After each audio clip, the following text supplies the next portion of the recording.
What's going on, everybody? Welcome to the Weight Zone podcast, and we are back for another MMA event breakdown. This is Cage Warriors 185, and guys, yes, I am excited for this one. It's another fight card in London, and there's a lot of good prospects on this card, so it seems like London has a lot of good prospects coming out of the UK at the moment. So like I said, very excited for this card. A lot of prospects on here and a lot of good fights. So let's get right into this breakdown, guys. For first fight of the night, well, let me say right now, guys, if you guys are here for the first time, like the video, subscribe to the page, don't miss out on anything we have coming out. We do NASCAR, we do MMA, we do soccer, we do NBA, we're doing March Madness at the moment, so stay tuned, guys. We have a whole bunch of coming out.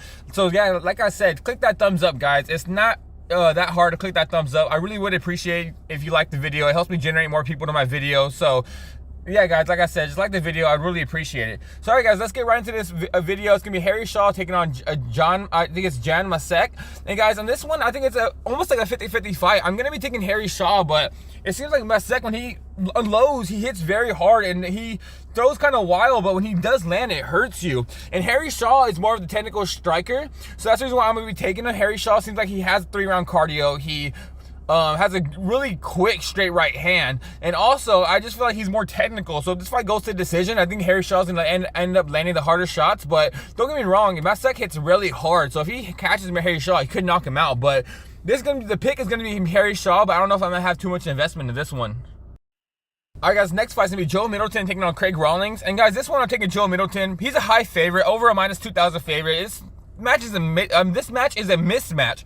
Joe Middleton's gonna take him down right away, in my opinion, and probably submit him. I don't have much to tell you besides Craig Rawlings doesn't have good takedown defense. Joe Middleton has good takedowns, and he also has good submissions. So I think Joe Middleton takes him down right away and gets a submission victory.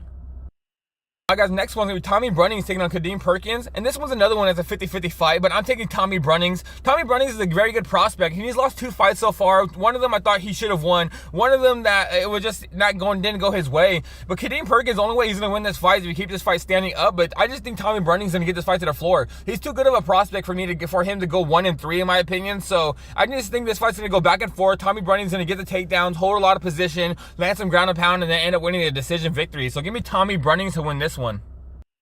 Guys, next one, Danny Blundell taking on Rafael Aronov, and I'm taking Rafael Aronov, guys. Rafael Aronov has a good grappling. He has decent hands. He hits very hard, and I think this fight's going to probably come out to where both these guys grappling is going to counteract each other. I think Aronov might be the better grappler, as in position-wise. Danny Blundell might be the better jiu-jitsu guy, but Aronov is just one of these Russians. I don't even know if he's Russian, but he's something out over there, and those guys have really good grappling, good control time. They have really good grip, and I just feel like if the fight ends up standing up and counteracts each other, I think Aronov's a way better striker. So Aronov could probably win this fight by knockout if he stands up with Danny Blundell, or you can just control him for 3 rounds. So give me a Rafael Aronov to win this one.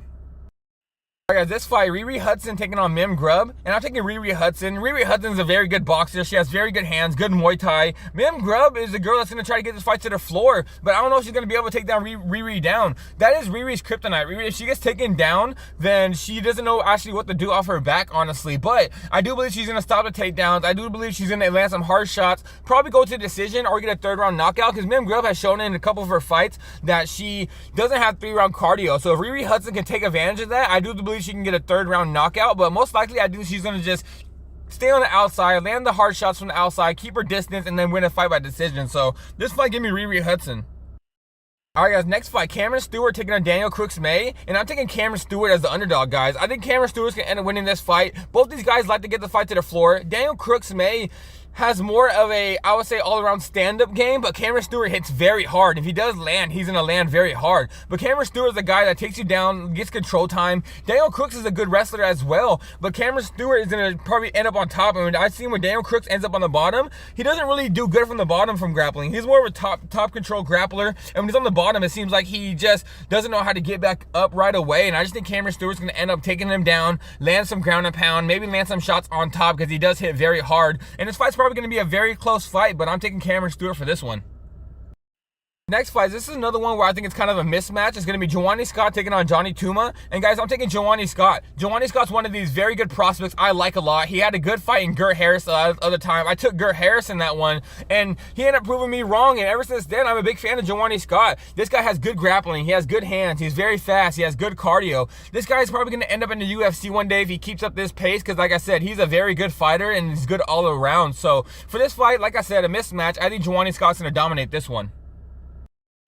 All right, guys, next fight's going to be George Hardwick taking on Samuel Silva, and another one where I just think it's a mismatch. I think that the Hardwick brothers are levels above a lot of people. I do believe we're going to see the Hardwick brothers in the UFC one day. George Hardwick has very good hands, and he has good takedown defense, and the only way Samuel Silva wins this fight is if he takes him down, or if he just lands one of these heavy, strong hands out of nowhere. But I just think George Hardwick's going to be way too technical for him, land some takedowns, land some shots on top, and end up winning a decision victory. I don't think he's going to knock out Samuel Silva, but I do believe he's going to end up winning this fight in a dominant fashion on the scorecard. So this fight, guys, give me George Hardwick.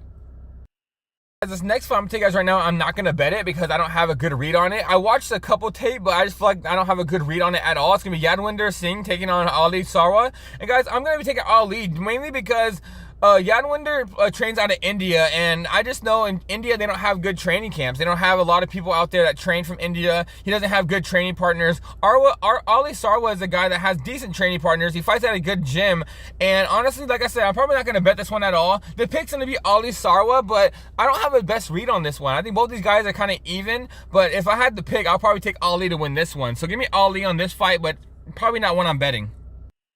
Guys, next fight's gonna be Tariq Pell taking on Emil Xavier. And guys, I'm taking Tariq Pell. This guy is one of these athletic freaks. This guy has good takedowns. He's athletic as hell, very strong. He lands very hard. And Emil Xavier is probably gonna try to take this fight to the floor, but I don't think he's gonna be able to get that hips of Tariq. Tariq has a very good sprawl, very athletic, and I think he's so much more stronger than Emil. So give me Tariq Pell. I think this fight's probably gonna end up on the floor with Tariq on top, landing some ground and pound. And then if this fight's on standing up, guys, I just think Tariq is more athletic, faster, and he's gonna land the harder shots, and he's probably gonna end up winning this fight by decision. So give me Tariq Pell. I think he's gonna land the harder shots, and he's probably gonna sway the judges towards his way. So give me Tariq Pell for this one.